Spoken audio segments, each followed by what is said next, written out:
Let's drop our eyelids, closing the eyes,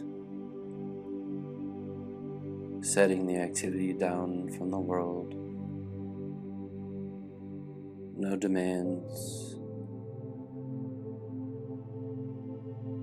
no expectations.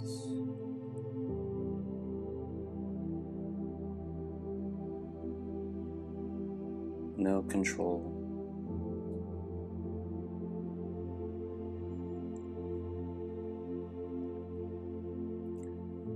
Just simply being.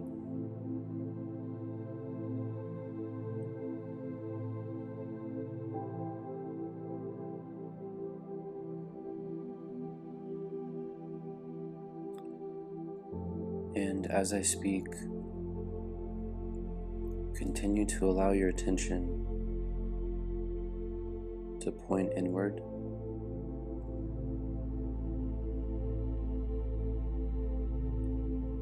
Thoughts will bubble up, body sensations will bubble up, emotions will bubble up, sounds in the environment will bubble up, and our attitude and our way of being with these is to simply let them be.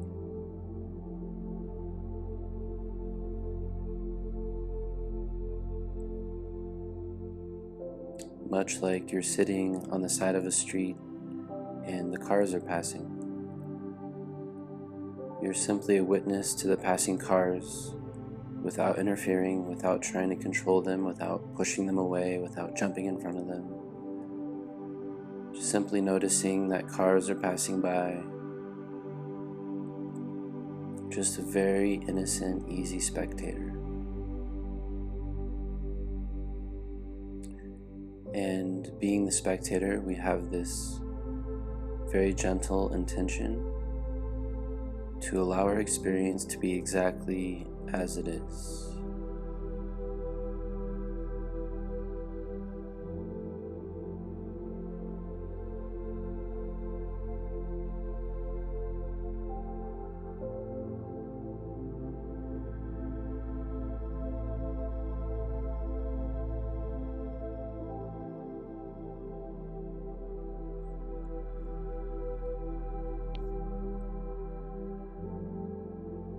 This process of letting go of doing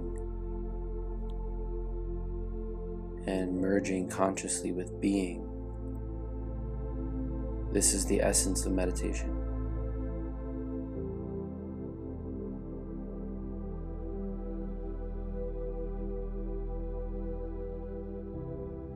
Of course, with some modalities, being is accessed through various doings.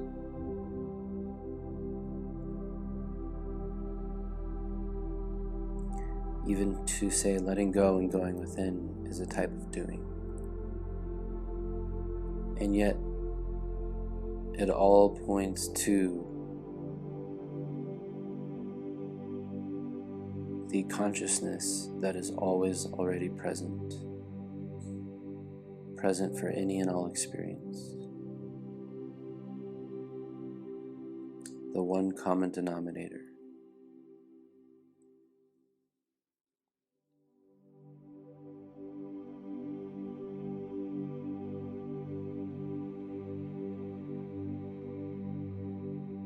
So as we continue to settle in here,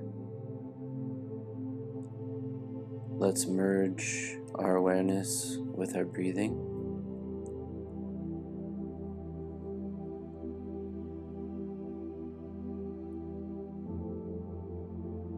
And we can place the awareness on the bridge of our nose, where the air is entering and exiting the nostrils. Right at the foot of that bridge.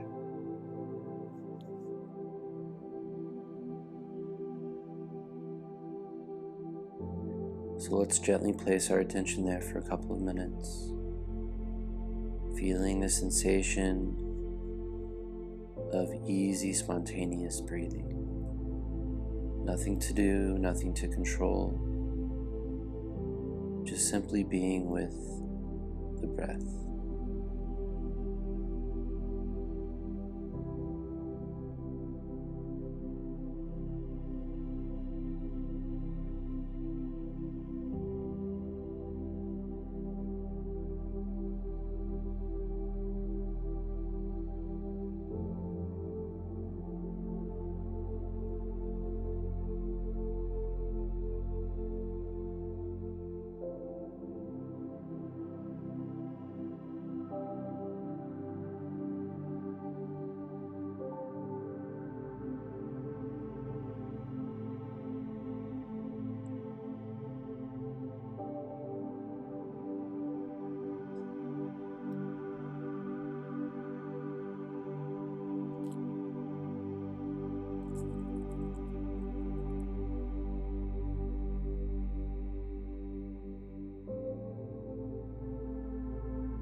Very good.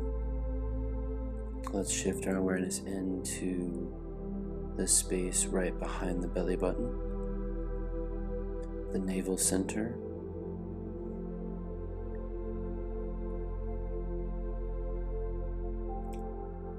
The center or the bridge that connects the fetus to its mother.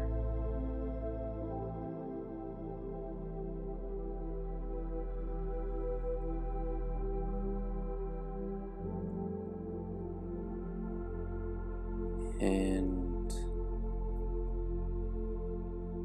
let's be with the diaphragm as it expands, breathing into the diaphragm, allowing it to expand like a balloon.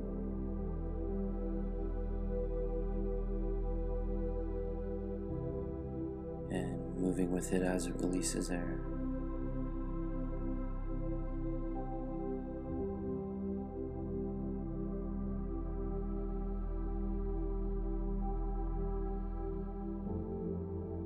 Isn't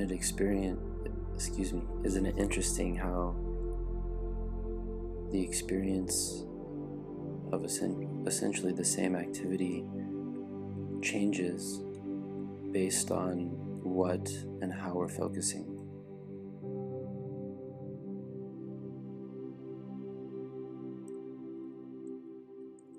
This is a specifically different, for me, different flavor of an experience of breathing relative to placing my attention on the bridge of the nose.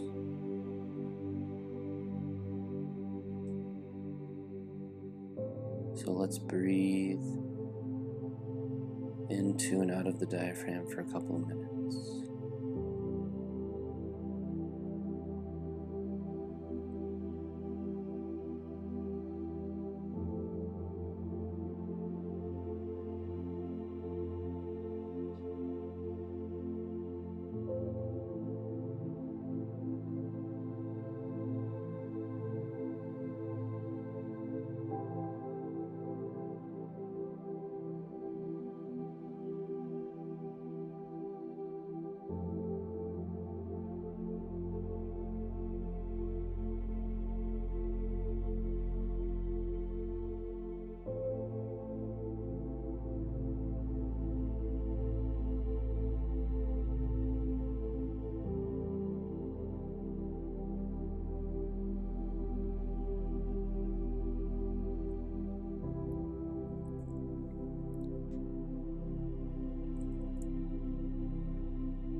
Very good.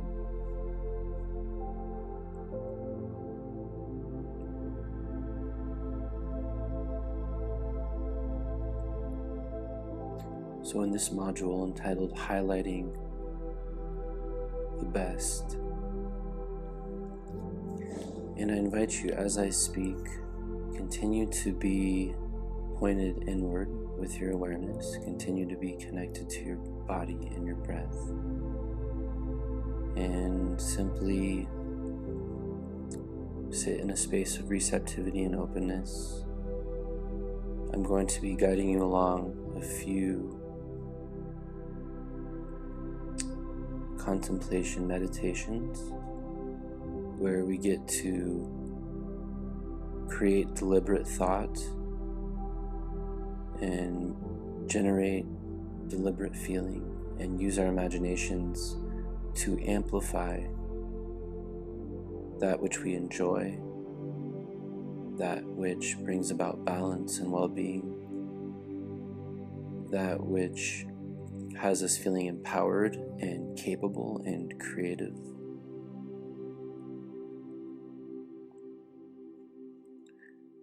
How we're feeling and the emotions that tend to arise, the thoughts that tend to permeate, are predominantly a reflection of what we're focusing on.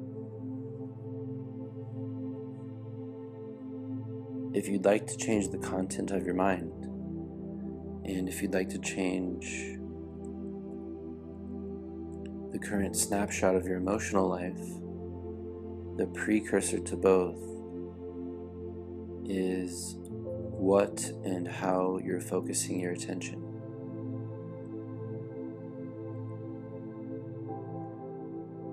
If we focus on what is going wrong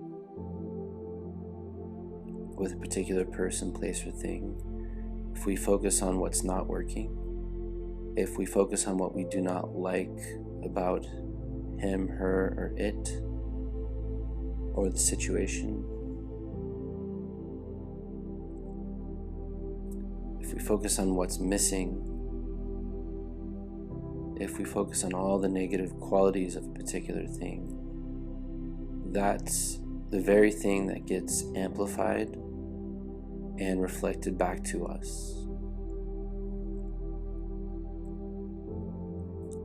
On the other hand, if we're focusing on what is working, if we're focusing on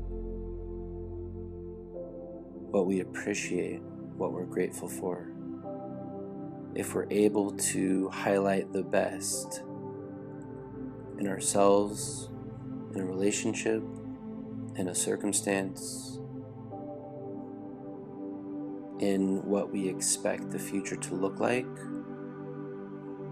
even in a way that we interpret and perceive a past event, that too gets reflected back to us with similar quality and frequency.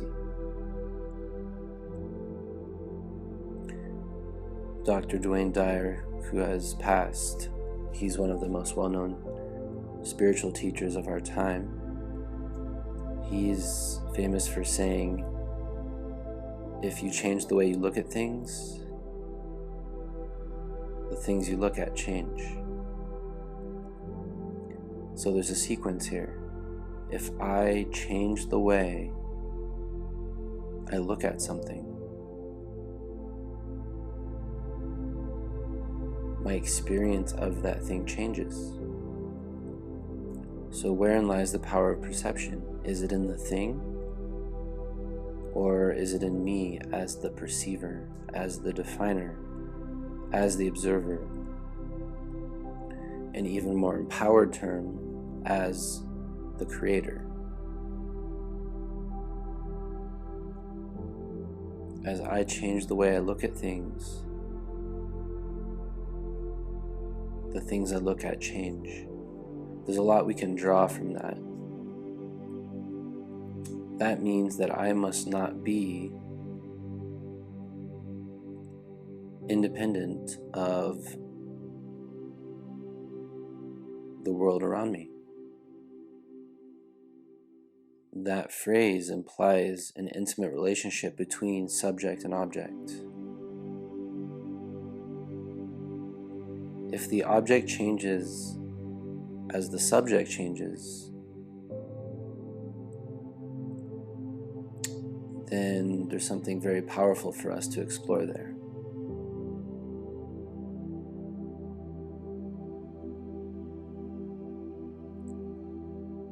So this is pointing to some fundamental laws in consciousness, that we do not live in a world independent of us as the observer. The objects appear when the subject appears. The objects are defined by the subject. The nature of the object is known through the nature of the knower.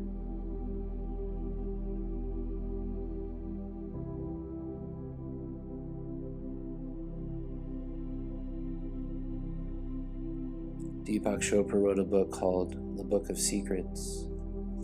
One of the chapters of the book, one of the secrets, is the world is in us. This is the worldview that everything that I experience is an extension of myself. My consciousness is actually the bubble, the space with which the world dances and plays and manifests itself. The world is in you. The world is in me. I am not a separate entity and the world is out there. The world is actually within and arising as my own consciousness.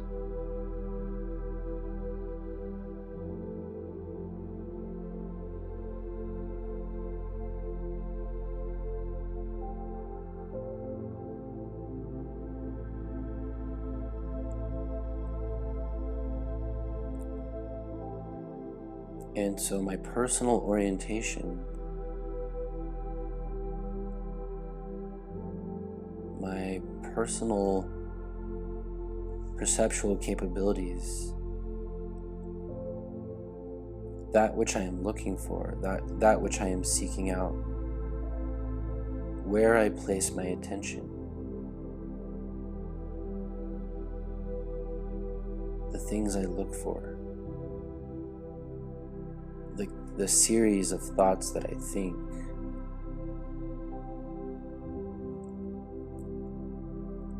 the feelings that I feel. All of these objects of perception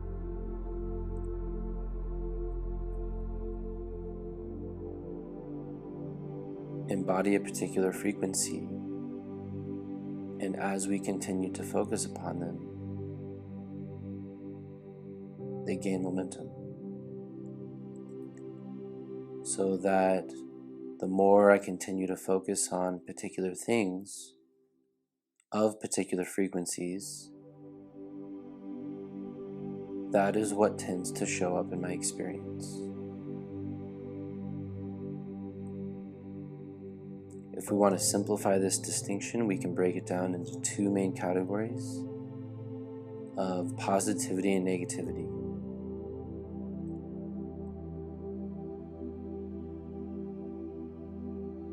When I focus on the bad, when I focus on what's not working, when I identify with a grim outlook for the future and find no new perspectives and insights about the past,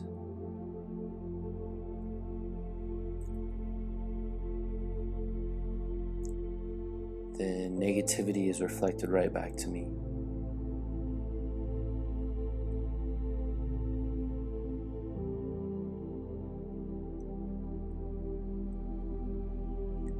Consciousness itself is an amplifier. What I put my attention on grows.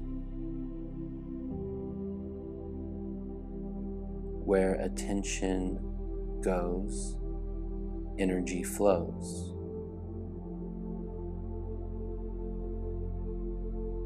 This is verifiable immediately.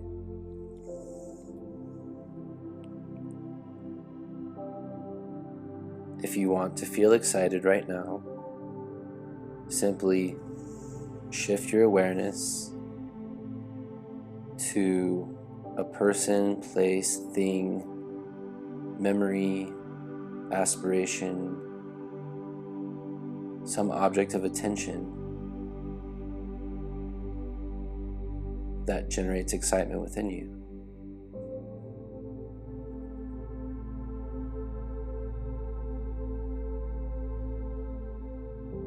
If I want to explore feeling sad,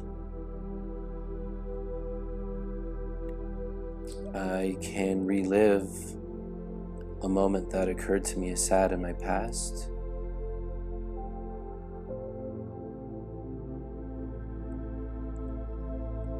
I can explore the news for some atrocious event taking place somewhere in the world, and I can allow myself to get sad. If I really want to get angry, I could conjure up a focal point that would inspire anger. If I want to explore being anxious,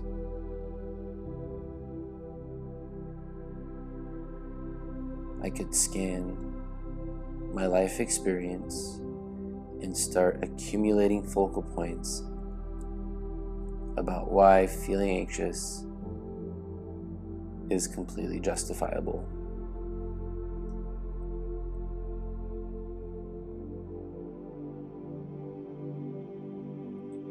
And so what we're experiencing is a reflection of what we're focusing on.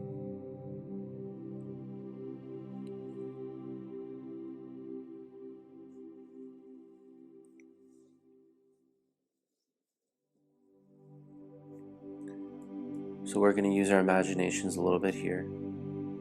And this includes real life experiences you're having, but also give yourself permission to be in a creative mode and to really use the imagination. If you notice,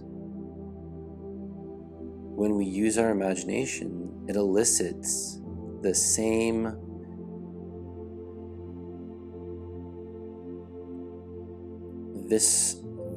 visceral, intimate intensity that a quote-unquote real life event does.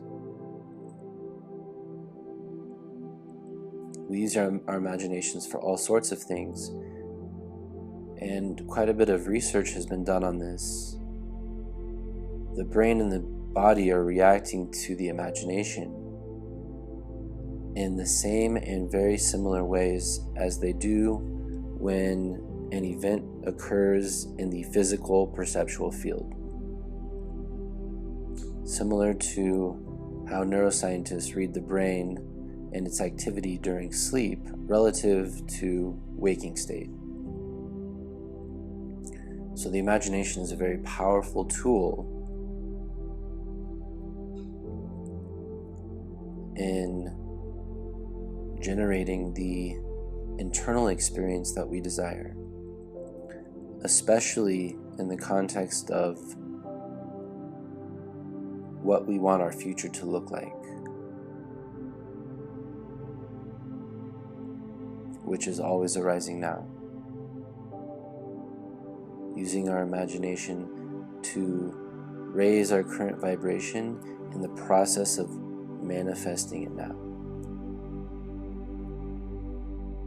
Imagining our desired reality,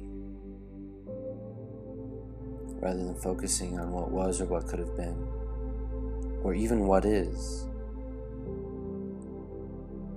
Being on that cutting edge of creativity within our own consciousness, imagining what is, imagining what can be, being in that creative space.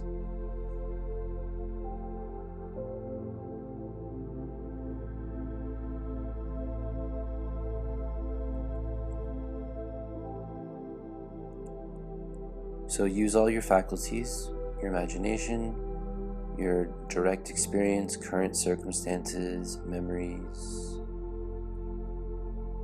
and allow yourself to flow with these exercises naturally, using me as a guide, and have fun with it. Be easy and gentle and have fun.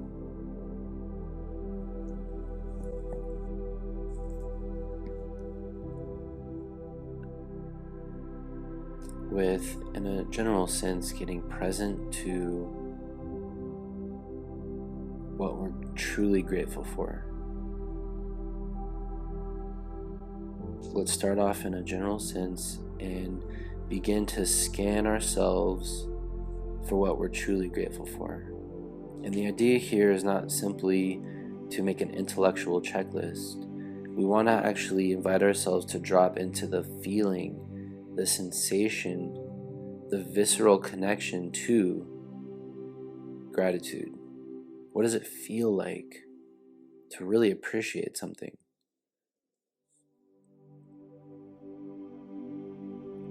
So when your mind falls on an object, that's part one. Part two is feeling the feeling. There's no need to rush, but allow yourself to feel the state of gratitude and not just think about it. Give yourself permission to smile. Let the body respond to the feelings of gratitude. If laughter comes, if tears come, if not much seems to happen, it's all allowed. Whatever is natural and easy and spontaneous for you. So let's take a couple minutes and scan our lives for the things that we're truly grateful for, highlighting the best.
Good job.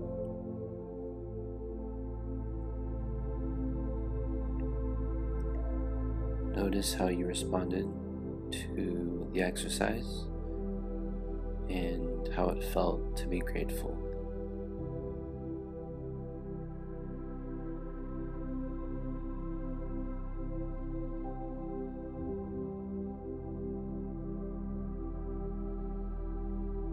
Now,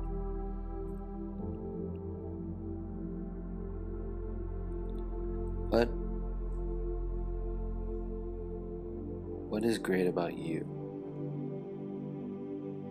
What is so awesome about you? I can confidently say, without having met most of you, that you are truly an amazing person in a very unique and beautiful set of ways. Of course, someone else's perception about you or what's great about you may be different than your own. But for the next couple minutes, you get to really highlight the best in yourself and become present to that. What is so awesome about you? What do you love about yourself? What do you truly value about who you are and how you show up in the world? It can be things that you do. It can be qualities that you embody. It can be ways of being. It can be sacrifices you feel you've made. It can be your commitments. It can be your values. It can be the way you treat others. There are no boundaries. Let's spend a couple minutes and scan ourselves for what we truly love about us.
Good.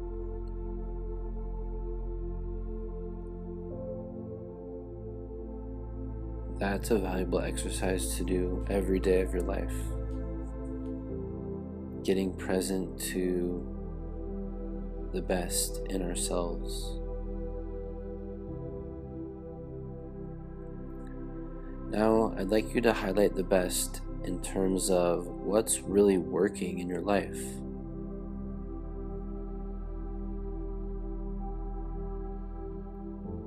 What's really working in your life?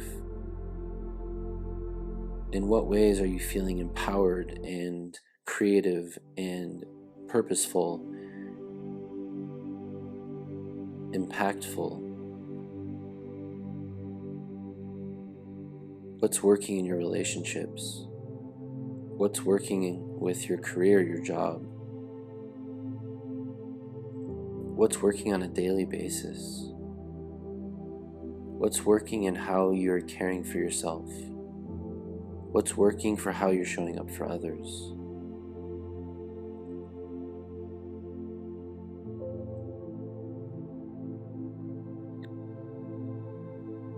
So what are the areas of life that are really working for you?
Now we're going to highlight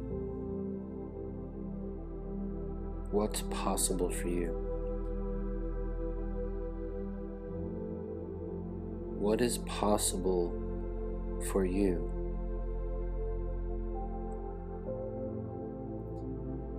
Integrate everything you just became present to in terms of what you truly love about yourself and what's really working in your life, and allow that to feed and stream into getting present to what's possible for you. What's your vision? What do you truly desire? Why are you here? What are you up to creating?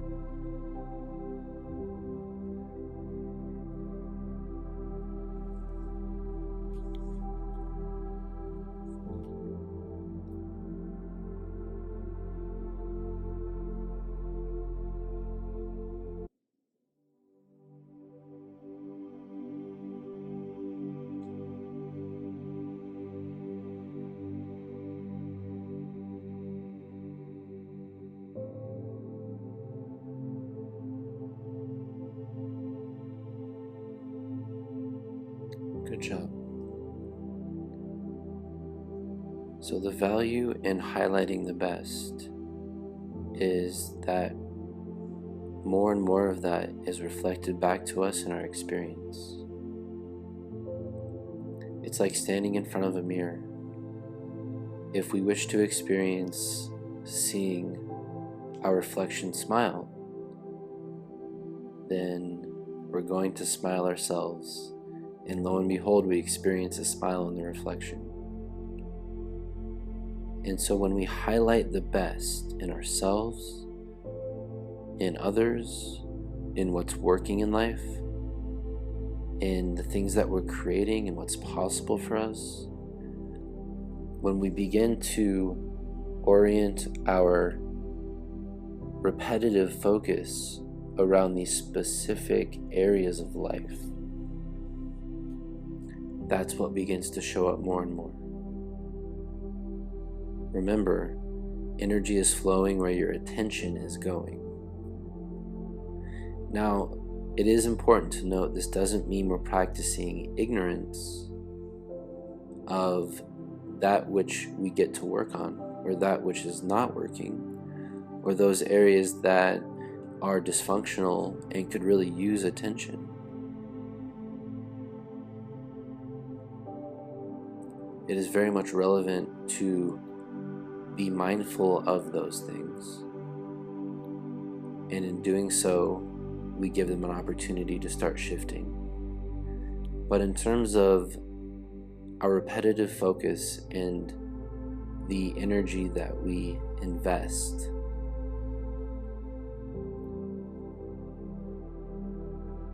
we focus in the direction of where we want more. Whatever we want more of, that's where we focus our attention.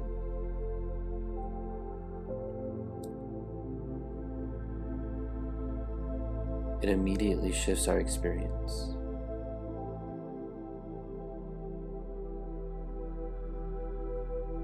So I encourage you, after this meditation is concluded and you go about your lives, take heed with regards to what you're choosing to focus on. And you can ask yourself, is this something I want amplified in my awareness? Is this what I want more of in my experience?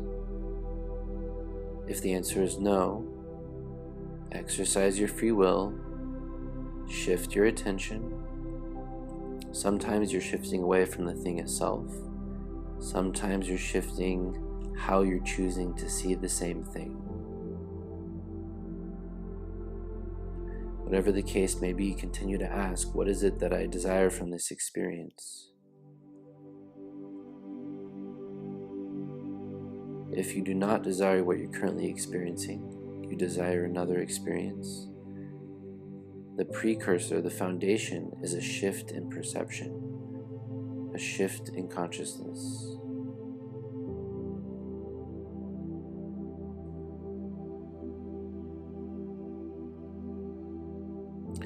That is how powerful you are.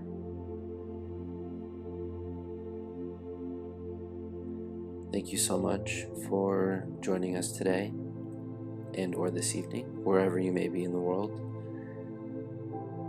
This module is entitled Highlighting the Best. I'll be with you again soon.